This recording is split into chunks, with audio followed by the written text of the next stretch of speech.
En el libro de Apocalipsis, este día nos corresponde iniciar el estudio del capítulo número 14, por lo que le invito para que abra su Biblia en Apocalipsis capítulo número 14, versículo número 1. La palabra de Dios dice: luego miré y apareció el Cordero. Estaba de pie sobre el monte Sión en compañía de 144,000 personas que llevaban escrito en la frente el nombre del Cordero y de su Padre. Oí un sonido que venía del cielo como el estruendo de una catarata y el retumbar de un gran trueno.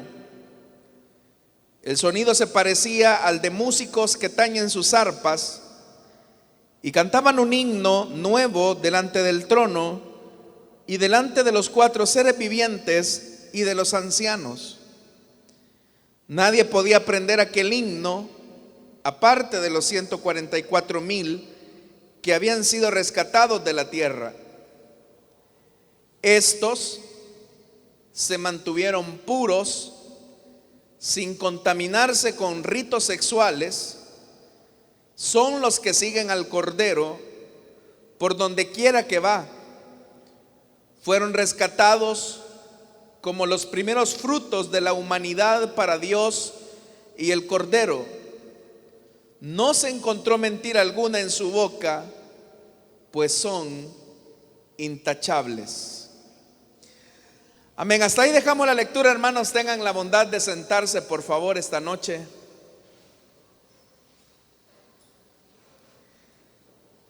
Hermanos, al iniciar este nuevo estudio de este capítulo 14, es importante que tomemos en cuenta toda la trayectoria que hemos venido estudiando en los capítulos 12 y 13, porque, como ya lo dijimos, son capítulos que van entrelazados en cuanto al contenido del mensaje que desean transmitirnos. Si usted vino la semana pasada, se habrá dado cuenta ya que finalizamos el capítulo número 13 con el intento forzoso de la segunda bestia, conocida como el falso profeta, por tratar la manera de hacer señales milagrosas para persuadir a los hombres de que la primera bestia es alguien que simula ser Dios.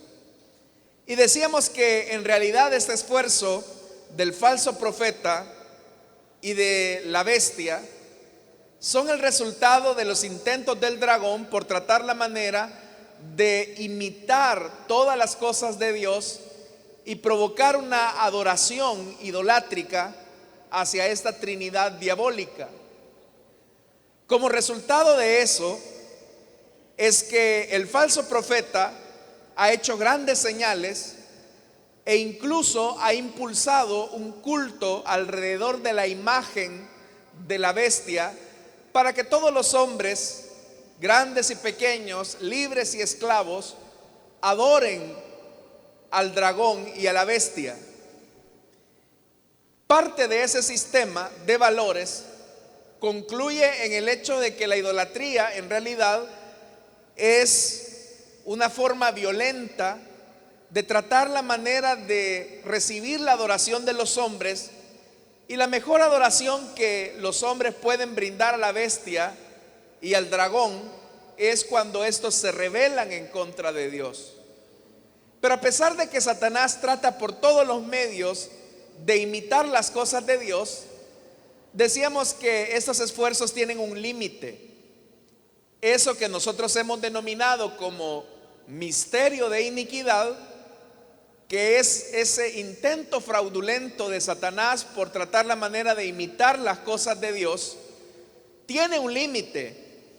Y por eso es que cuando la bestia, obliga a los habitantes de la tierra, impulsado por el falso profeta, a ser sellados con la marca o el nombre, ya sea en sus frentes o en sus manos derechas, lo que refleja es el límite del poder diabólico.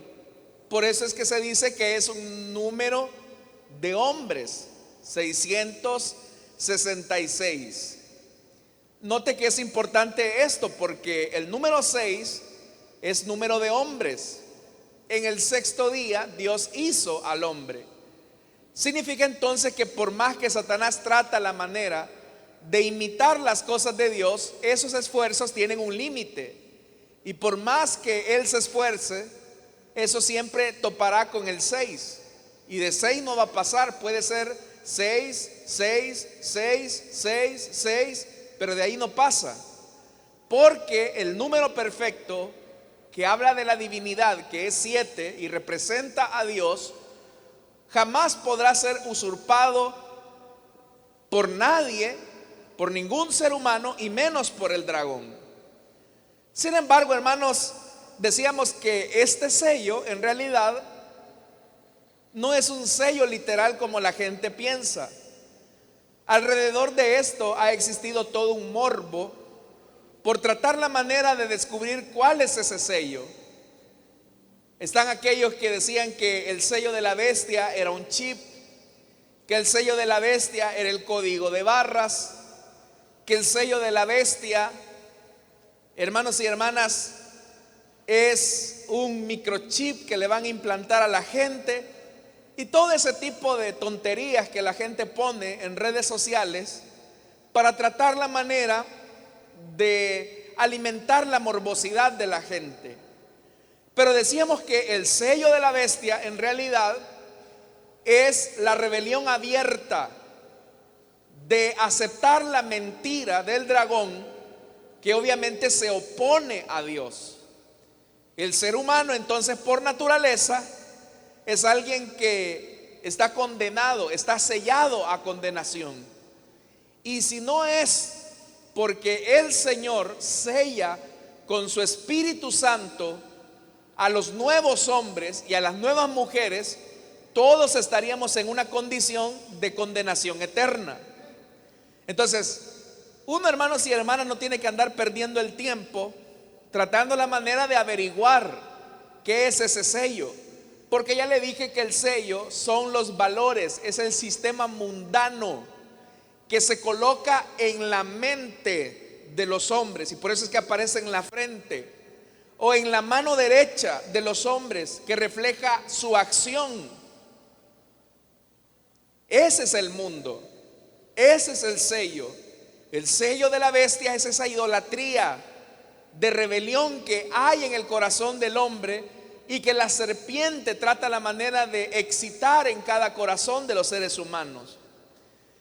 Pero como ya le dije, hermanos, esa morbosidad de hacer especulaciones, porque son eso, especulaciones alrededor del sello de la bestia, hace que las personas no pongan el interés en lo que sí deberían de preocuparse, que es el sello de Dios. Y por eso es que si usted se fija en este capítulo 14, lo primero que se menciona es acerca de los que son sellados por el Señor. Quiero que usted, hermanos y hermanas, note algo.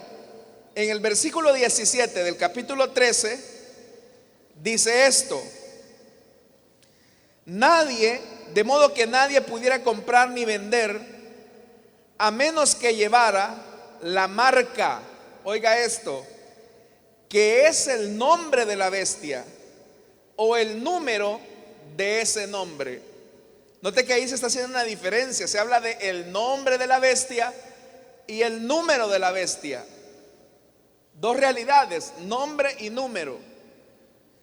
Ya sea que alguien de manera abierta se oponga a Dios llevando el nombre de la bestia, o alguien que haya sido engañado por la bestia llevando su número, al final lo que el sello refleja es que esa persona, ya sea que por voluntad propia o por engaño, sea propiedad de la bestia, sus pensamientos, sus acciones están regidos por un sistema de valores a lo que nosotros llamamos como mundo, en contraposición a lo que aparece en el versículo 1 del capítulo 14, y es lo que la gente no presta atención. La gente, por andar buscando el sello de la bestia en el chip, en el código de barras, que hasta las Biblias tienen código de barras, pierden de vista el sello que sí debería de preocuparles, porque el sello de lo que habla es de propiedad. El sello es lo que garantiza la propiedad de algo. Por eso dice el versículo 1 del capítulo 14: luego miré y apareció el Cordero, y estaba de pie sobre el monte Sión, oiga esto, en compañía de 144,000 personas que llevaban escrito en la frente el nombre del Cordero y de su Padre. Entonces vea, hasta los evangélicos muchas veces le prestan más atención al sello de la bestia que al sello del Cordero. Ahora, el sello, hermanos y hermanas, como ya lo dijimos, es la morada del Espíritu Santo en el creyente. ¿Cuántos tenemos ese sello, hermanos y hermanas? ¿Cuántos tenemos ese sello? Es decir, ¿cuántos somos propiedad de Cristo? Ahora haga algo. Véale la frente a su vecino y véale si tiene alguna marca en su sello. Tal vez le va a ver tierra, ¿verdad? O un poquito de lodo, pero esa es suciedad o sudor.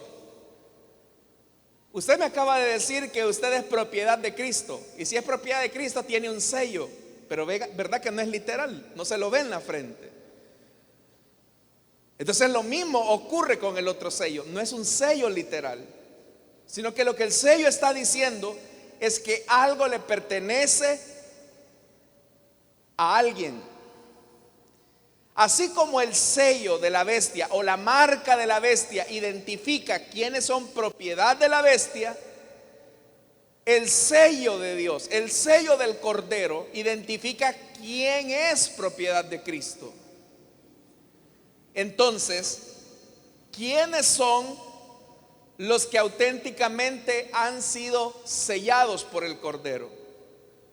¿Qué evidencias hay de quien ha sido sellado por el Cordero? Antes de responder esa pregunta, es importante hacer una mención, y es que en el versículo 1 dice que lo que Juan ve es que aparece el Cordero. Si usted se recuerda, en el versículo 11 del capítulo 13 dice que apareció alguien de la tierra que parecía tener apariencia, valga la redundancia, de cordero, pero hablaba como dragón. Entonces ahora el capítulo 14 lo que nos está diciendo es: ahora sí va a aparecer el que de verdad es cordero, porque el que apareció de la tierra, la segunda bestia o falso profeta, es alguien que simula, que aparenta ser el Cordero. Significa, hermanos y hermanas, que llegará un momento en el que el Señor va a revelar claramente la verdad a los incrédulos. Pero esa verdad revelada ya no va a ser para salvación, sino que será una verdad que lo va a señalar para condenación. En este momento, en medio de la mentira, también transita la verdad. El diablo trata la manera de engañar a los hombres. Y el problema es que los hombres fácilmente creen a la mentira porque la idolatría de sus corazones les incita a rebelarse en contra de Dios. Y son las típicas personas que dicen, bueno, es que a mí me parece que esta es la verdad y que esto es lo correcto. Y lo dicen simplemente por una preferencia, nada más. Acomodan la espiritualidad y la religión a sus gustos, a su preferencia. Y por eso es que se inclinan por esa filosofía o esa expresión religiosa, no porque tengan un deseo de conocer la verdad.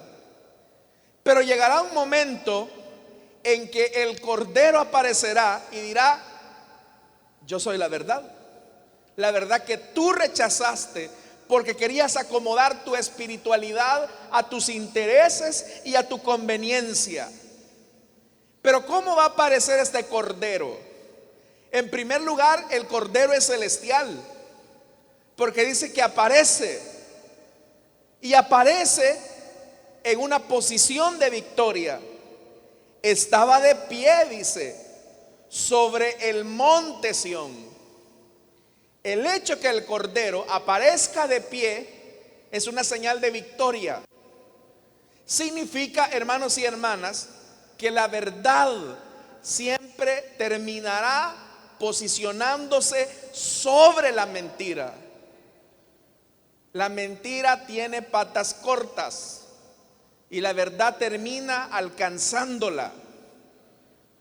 Los hombres se darán cuenta en algún momento que el desprecio que le hicieron al Hijo de Dios va a suponer la condenación eterna de ellos. ¿Cómo trataron al Cordero de Dios? Bueno, el mismo libro de Apocalipsis dice: el Cordero que fue inmolado, es decir, degollado. Al verdadero Hijo de Dios lo despreciaron, se burlaron, hicieron con él todo lo que quisieron. Pero ese Cordero despreciado ha de aparecer en pie. ¿Y dónde? Va a aparecer en pie, dice el versículo 1, en el monte Sión. En el Antiguo Testamento, el monte Sión era una colina donde se asentó por muchos años el templo de Jerusalén. Y esa colina, hermanos y hermanas, usted sabe que en un primer momento los jebuseos la tenían bajo su control. Es hasta que David conquista Jebusa y también conquista esa colina. A esa colina se le llamó el monte o la ciudad de David. Pero en la parte más alta de esa colina, David construyó, o más bien dicho, planificó la construcción de un templo. Y fue su hijo Salomón el que terminó construyendo lo que se conoce como el templo de Salomón. Y a partir de ese momento, el pueblo comenzó a identificar a ese monte como el lugar de la morada de Dios, como el lugar de la residencia de Dios. El que ahora el Cordero de Dios aparezca en pie sobre el monte Sión está declarando algo: el aspecto divino de Jesús, el aspecto sobrenatural del Hijo de Dios. Entonces, oiga, hermanos y hermanas, a ese Cordero que la gente despreció porque lo vieron con rasgos humanos, con características humanas, y dijeron: ¿cómo va a ser este Jesús el Mesías? ¿Cómo va a ser este hijo de José y de María el Mesías prometido para Israel? Y lo despreciaron. Llegará el momento en que esa ceguera les será quitada y se darán cuenta que aquel al que despreciaron es el Hijo de Dios, es la gloria de Dios. Esto es importante porque igualmente la gente hoy hace desprecios del Evangelio, hoy hace desprecios del Hijo de Dios. La gente puede decir de nosotros que somos gente alienada, gente que no, sin oficio y sin beneficio, dicen ellos, y nos pueden despreciar. El punto es que no nos están despreciando a nosotros, no están despreciando a los predicadores, están despreciando al Hijo de Dios que entrega ese mensaje. Hoy el mundo se puede burlar de nosotros. Hoy el mundo nos puede menospreciar a nosotros. Pero llegará un momento en que su ceguera les será quitada. Y ese Cristo al que rechazaron, al que se burlaron de él, lo verán en pie, en victoria sobre el monte Sión.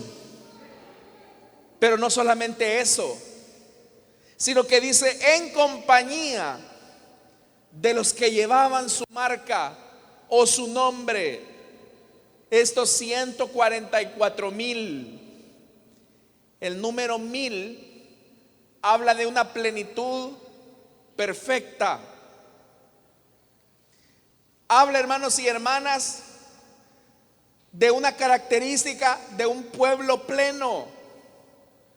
Entonces, no solamente se pone en pie el Cordero sobre el monte Sión, sino que también se pone en pie en victoria el pueblo que el mundo ha rechazado. Si ahora a nosotros nos toca que enfrentar el vituperio de la gente, el desprecio, la marginación, la burla, la marginación de la familia, eso, hermanos y hermanas, no se compara con la gloriosa venida de nuestro Señor Jesucristo en victoria con Él. Tal vez ahora tú tengas que atravesar el desprecio de tus compañeros de trabajo y se burlan de ti o te ridiculizan por tu fe. Pero entiende algo, no te están despreciando a ti, están despreciando el sello que llevas en tu frente, que dice propiedad de Cristo. Pero esa gente que hoy se burla, un día te van a ver al lado del Cordero de Dios. Ahora vea, dice que estaban sellados, es decir, llevaban una marca, el nombre escrito, el nombre del Cordero y de su Padre.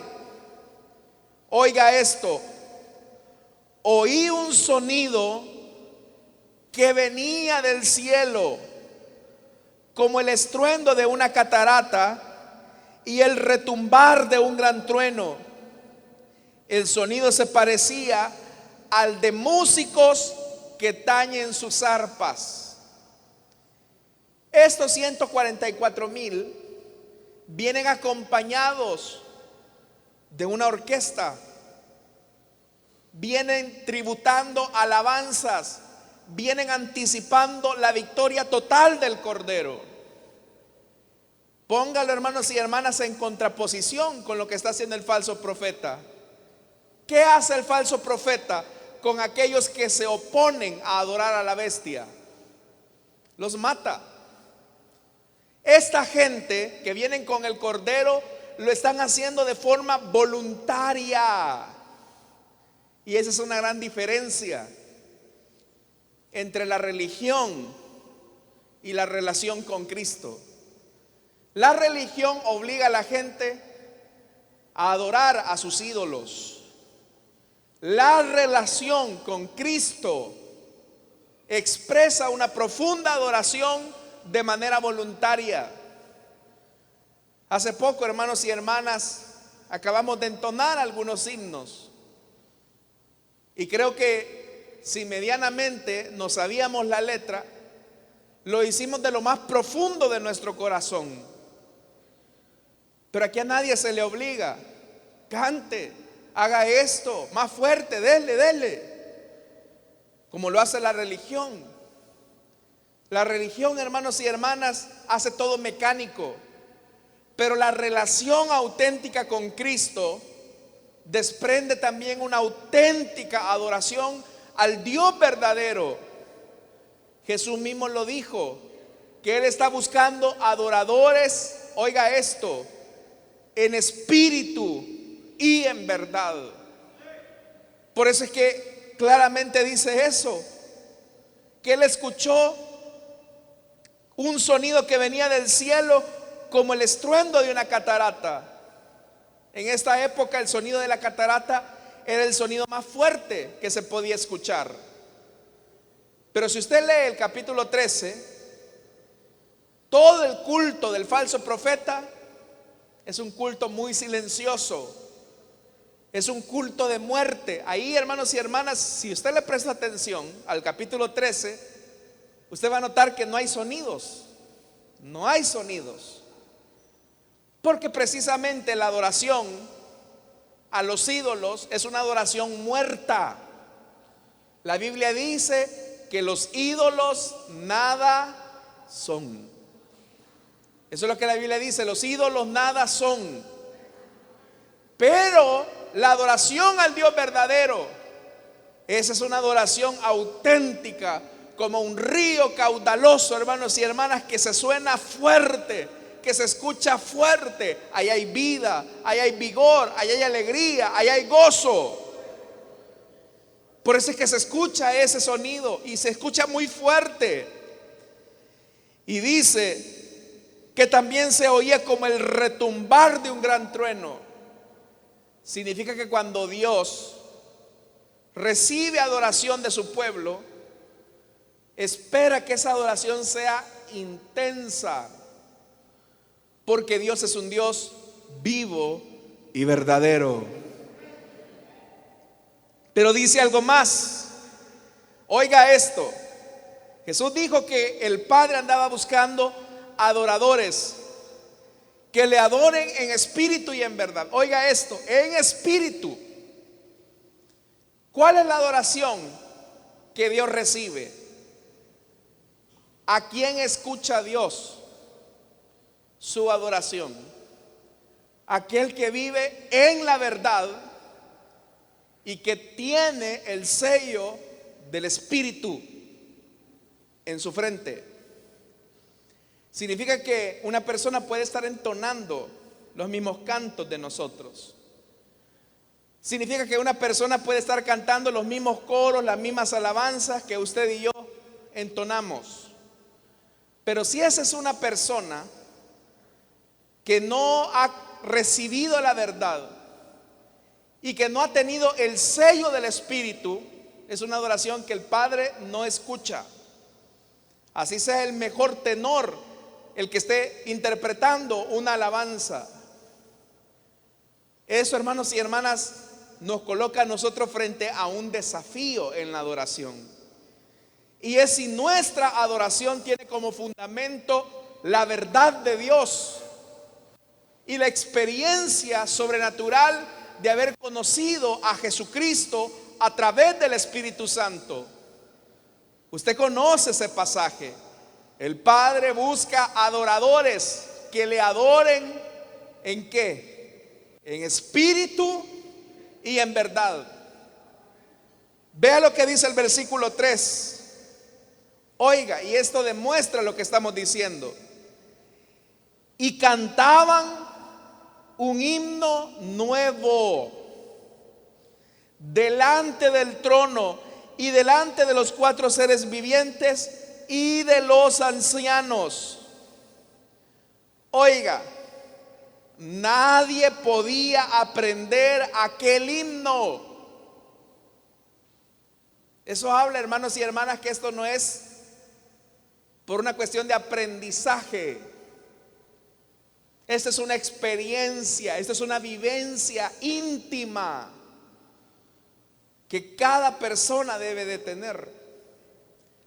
La religión, hermanos y hermanas, trata la manera de hacer uniforme los preceptos, los credos, los rituales, para que la gente comulgue en la liturgia.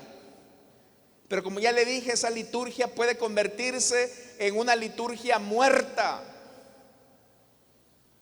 Pero la vivencia de una adoración es solamente la que se fundamenta en la verdad de Dios por la revelación que el Espíritu Santo le ha dado a cada persona a través del nuevo nacimiento. Por eso es que dice que ellos cantaban un himno nuevo delante del trono de Dios. Nadie podía aprender este himno. La fe no es algo, hermanos y hermanas, que nosotros podamos dar. La fe es una experiencia individual que solamente Dios revela por la acción sobrenatural de la redención que Dios da a los hombres. Cuando Jesús le preguntó a sus discípulos: oigan, ¿quién dice la gente que soy yo? Bueno, algunos dicen que tú eres uno de los profetas, otros dicen que tú eres Jeremías. Y todos esos reconocimientos que se hacían de Jesús eran honoríficos, eran de que lo igualaran a Jesús como un profeta, que le dieran ese reconocimiento de profeta, que lo compararan con Jeremías o alguno de los otros profetas, era algo honorable. Pero es que el problema es que Jesús era más que profeta. Es decir, ellos, a pesar de que tenían en estima a Jesús, al referirse a él de esa categoría o de esa forma, no habían descubierto la verdad. Y es ahí donde Jesús les pregunta a sus discípulos: ¿y para ustedes quién soy yo? Y Pedro, hermanos y hermanas, responde de manera efusiva, contundente y categórica: tú no eres profeta alguno, Jesús. Eres más que profeta, porque tú eres el Cristo, el Hijo del Dios viviente. Esa es la verdad. ¿Y qué es lo que inmediatamente le dice Jesús a Pedro? Pedro, bienaventurado eres, porque esto no te lo reveló carne ni sangre, sino mi Padre que está en los cielos. Entonces, ¿quiénes son los que pueden expresar una vida auténtica de adoración hacia Dios? Aquellos a quienes el Padre se ha revelado. Por eso es que en el versículo 1 del capítulo 14 se habla de los que llevan el nombre del Cordero y de su Padre.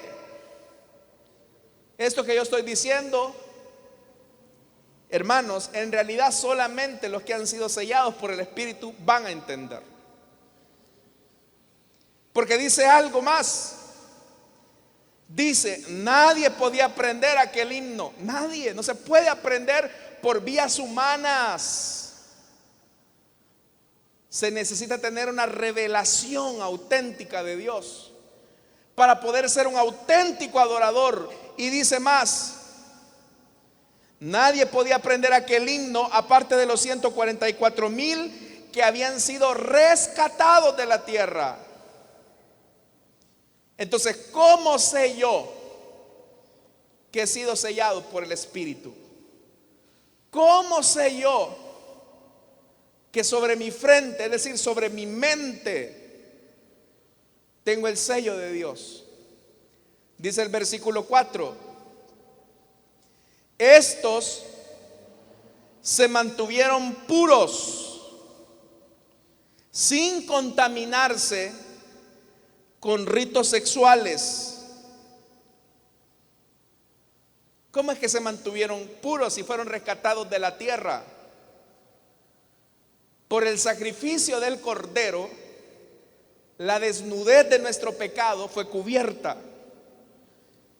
Y cuando ahí se dice se mantuvieron puros, está hablando de lo que nosotros llamamos como santidad posicional.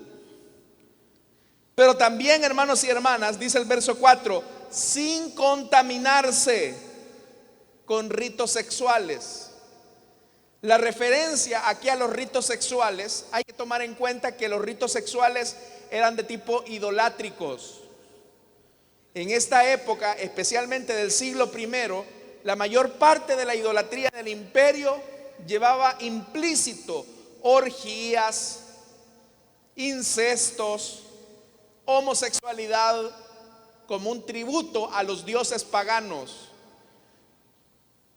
Ellos creían que de esa manera podían obtener algún favor de las divinidades. Pero dice que ellos, es decir, los sellados, se mantuvieron sin contaminarse. ¿Sin contaminarse de qué? Con la idolatría de todos esos ritos sexuales. Y ese es el otro aspecto de la santidad.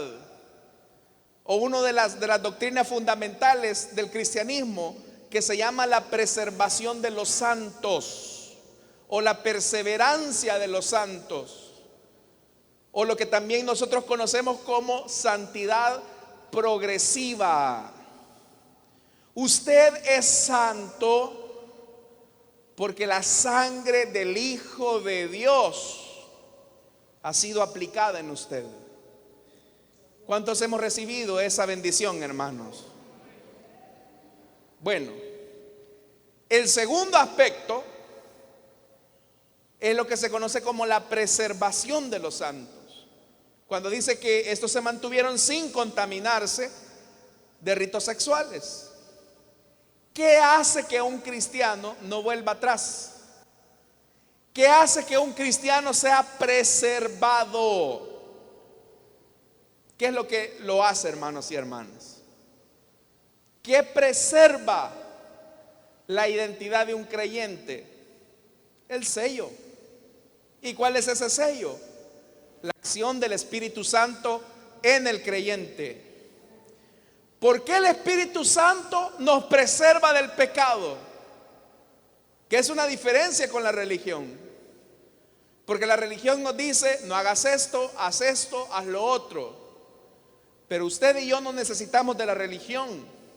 Necesitamos una relación con el Espíritu Santo que nos dice: eso que estás diciendo no es correcto, eso que estás haciendo no es correcto, eso que estás pensando o estás sintiendo no es correcto.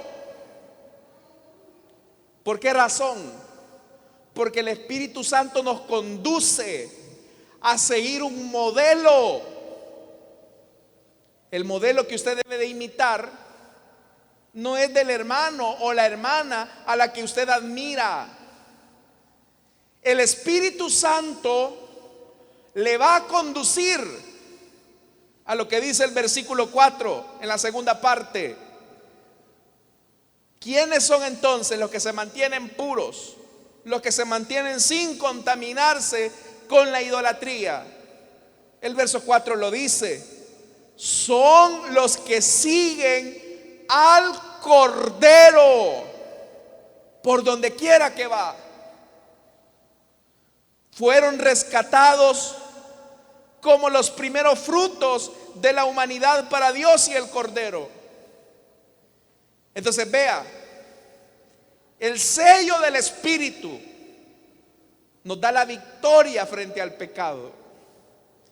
Si hay cristianos aquí, como usted y como yo, que pecamos, no es porque no podamos vencer la tentación, es porque somos descuidados, indisciplinados.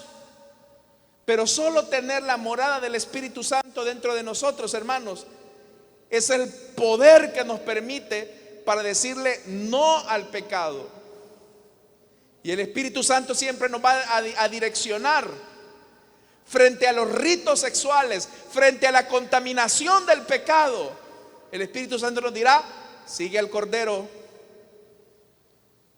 Pero es que esta relación de adulterio es una oportunidad. Sigue al Cordero. Mira, te golpearon, te insultaron, y el Espíritu Santo, la carne le va a querer decir: rompele la boca y bajale los dientes. Pero el Espíritu Santo que está dentro de usted le va a decir: sigue al Cordero. Si te golpean en una mejilla, pon la otra. Entonces vea que nos preserva de contaminarnos con el pecado y con la filosofía de este mundo.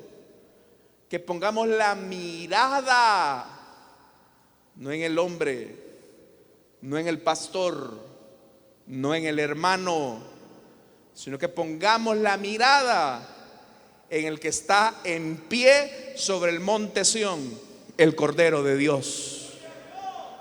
Usted no va a fracasar si pone la mirada en el Cordero. Si usted pone su esperanza en un pastor, en un hombre, en una mujer, ya se fregó, hermano y hermana. Perdone que se lo diga, ya se arruinó. Por eso es que la carta a los hebreos dice: puestos Los ojos, ¿en dónde? En Jesús, el autor y consumador de nuestra fe. Otra versión de la Biblia dice: clavados los ojos en Jesús. Clávelos ahí. Que Jesús sea su modelo de vida. Pero ¿sabe algo? Nadie puede imitar a Jesús si no tiene el Espíritu Santo. Nadie puede imitar a Jesús en sus pensamientos, en sus emociones y en sus acciones si no es porque el Espíritu Santo mora dentro de usted. Si usted es de las personas que dice: si solo porque soy cristiano y tengo privilegios no le rompo la boca a ese, aflíjase, porque usted es un religioso. Si solo porque soy cristiana no la agarro del pelo y le doy una pescozada santa a esta ingrata, aflíjase, porque a Cristo lo humillaron, lo golpearon, lo vituperaron. ¿Qué no hicieron con él? Y él, como cordero, enmudeció. ¿Quién es capaz de interceder por aquellos que le están dañando y lo están lastimando, al punto que el mismo Hijo de Dios, colgado de la cruz, dijo: Padre, perdónalos, porque no saben lo que hacen? Si usted y yo hubiésemos estado clavados en esa cruz, hubiéramos desatado una orden angelical para que los hiciera polvo a todos esos. Ese hubiera sido un carnal en la cruz. Pero el Cordero de Dios marcó la línea. Por eso, ¿quién es el que es sellado por el Espíritu? El que sigue las pisadas del Cordero, el que imita al Cordero de Dios. ¿Quién es el que ha recibido el sello del Espíritu?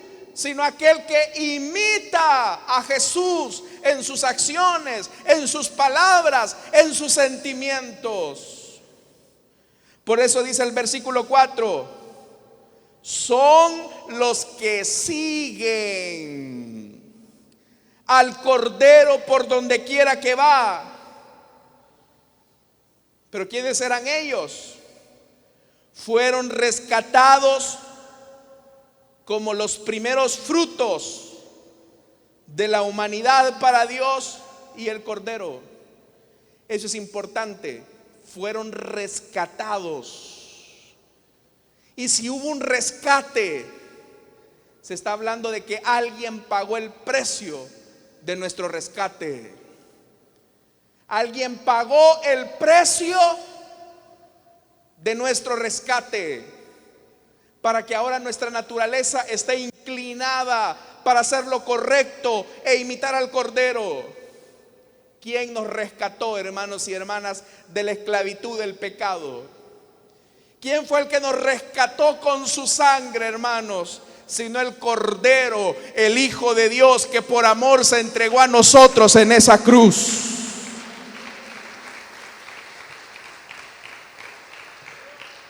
Por eso yo le dije a usted algo importante: nadie puede imitar a Jesús si no es por el Espíritu Santo. Nadie puede hacer lo correcto si no es porque el Espíritu de Dios está en él. Si usted me dice a mí: ay, hermano, es que eso a mí me cuesta, aflíjase. Todos, hermanos y hermanas, tenemos una lucha con la carne.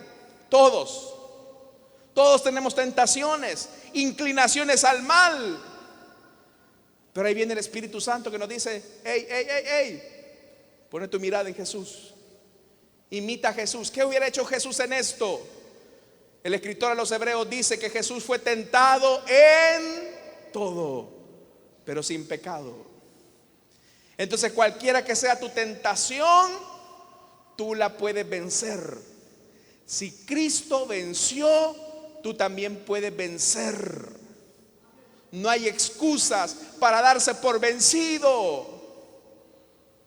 Tú puedes vencer si el Espíritu Santo está dentro de ti. Ahora, si usted me dice: no, es que esto yo no lo puedo hacer, entonces preocúpese, porque puede ser que no sea sellado por el Espíritu. Por eso dice más, verso 5: no se encontró mentira alguna en su boca. ¿Qué están haciendo estas personas?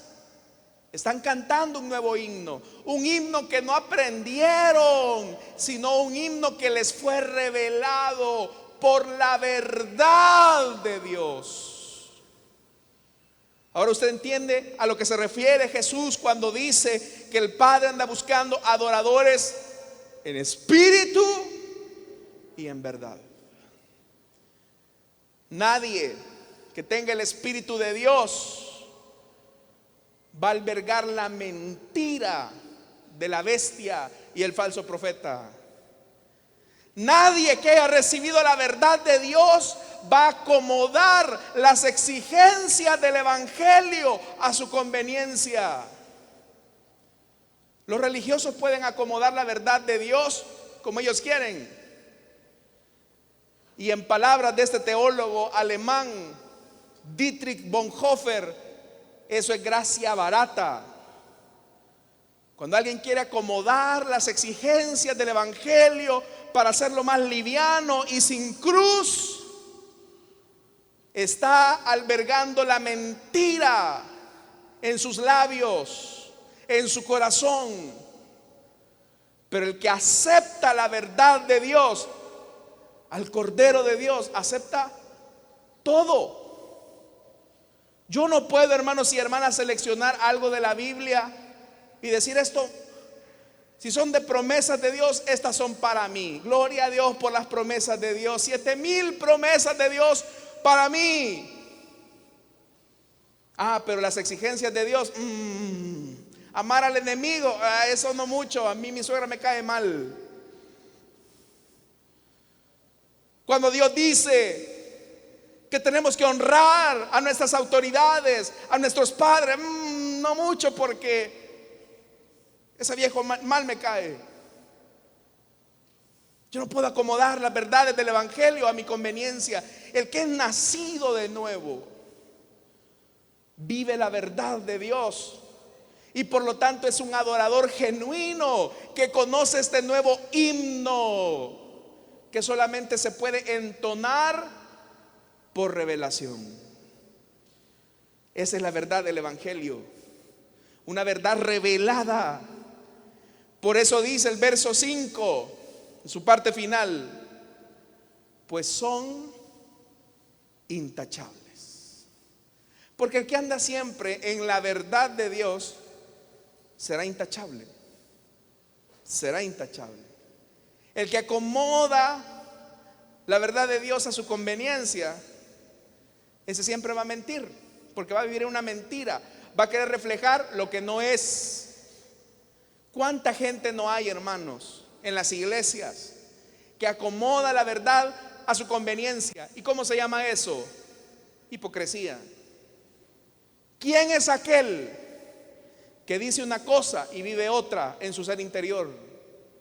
¿Quién es aquel que tiene un discurso en el público, pero en su vida privada, en su ser más interno, tiene una serie de incoherencias? Es un mentiroso. ¿Y quién es el padre de toda mentira? Satanás es el padre de toda mentira. Por eso, el que anda en la verdad, viene a la verdad, acepta la verdad y se alegra por la verdad, porque la verdad es Jesucristo, el Hijo de Dios. Amén, hermanos. Entonces ya sabe, ha sido sellado por el Cordero. A usted no le es difícil seguir al Cordero, porque el Espíritu Santo le dice: hey, sigue a Jesús, sigue a Jesús.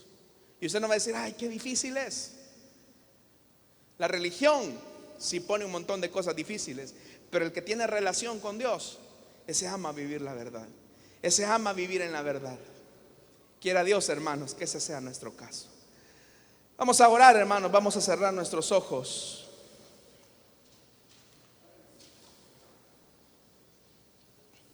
Rápidamente, Si hay alguien esta noche que desea entregarle su vida a Cristo o desea reconciliarse, puede ponerse en pie y con gusto vamos a orar por usted. Si esta noche hay alguien que desea entregarle su vida a Cristo o desea reconciliarse, póngase en pie. Vamos a orar por usted.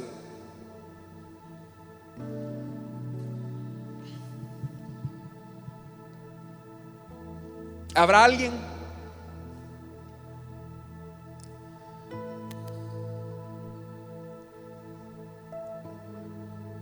Necesitamos vivir en la verdad.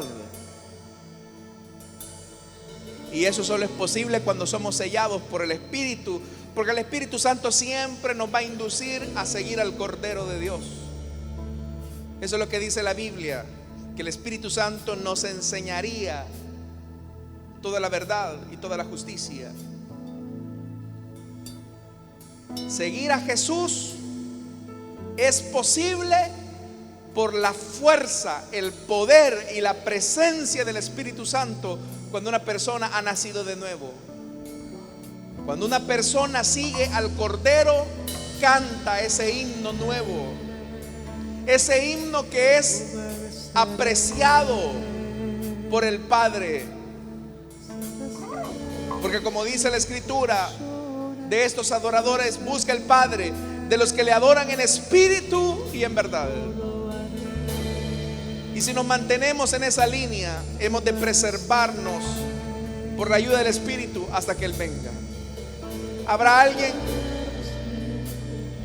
que quiere entregarle su vida a Cristo o desea reconciliarse? Póngase en pie, vamos a orar por usted. Vamos a orar entonces. Padre que estás en los cielos,